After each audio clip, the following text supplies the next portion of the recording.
Ay, afam! Oh. Ay, ito ba?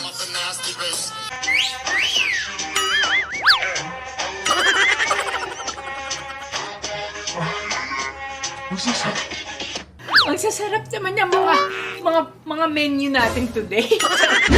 Iba pala yung menu natin for today. Lahat sila, chef's best cuisine. Dahil dyan, 1.5 ka. Eto rin naman si Kuya. Kahit ganyang kalakay, tumayo ka lang sa bahay namin dekorasyon. Talaga ako. Next! Ay, dinalawa pa. Ay, yung isa to kanina. May kasama siya ngayon. Sabi na pala. Ay! Sabi pala talaga? Uy! Sabi pala! Ay! Bakit?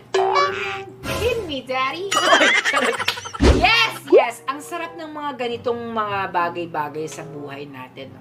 Minsan naisip ko rin, dapat hindi tayo malungkot. Dapat masasaya tayo kasi may mga ganitong bagay sa mundo. Sarap na. O dahil dyan, 1.5 ka. Next! Nag-1.5 kayo, so 3,000. Oo. Pero syempre, hindi naman totoo. Next! Hanap siya ng view. Magandang view.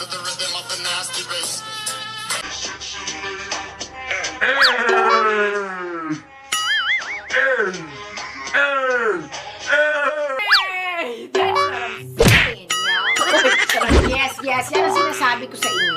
Yan ang sinasabi ko sa inyo mga dapat ganitong mga tirada ang ginagawa natin.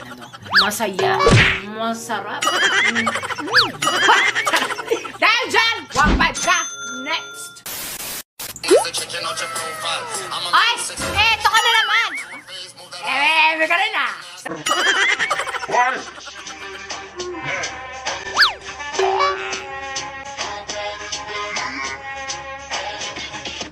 April, Sarap din itong na to eh. Oo, mga mami. Ito si April talaga ang bet ko. Kasi parang mga mami, parang iba siya gumiling.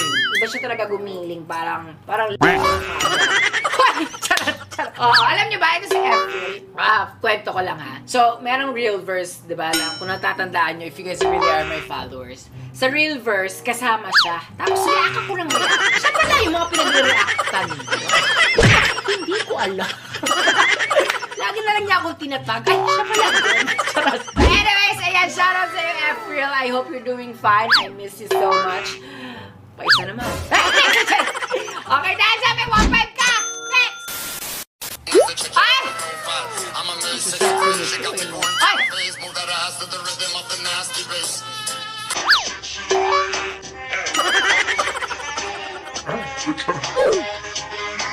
What? Bakit naman mga ganito kasi mga sinisend nyo sa akin for today's video? Masarap kasi. Parang, nako, kung ako sa inyo, itigil nyo na po. Itigil nyo na yung mga pinapanood nyo na yun. Kasi parang, masarap tong mga bagay na ganito. Dahil dyan, tig-1.5 kayo. Oo. Parang ako kay kuya, kala kuya, sasama ako. Kahit ipasok nila ako sa cabinet na yan, no? Tapos ilak nila, scotch tape nila, nang hindi ako makakita. Okay lang. Ay, parang chika. Dahil tig-1.5 kayo. Okay, next!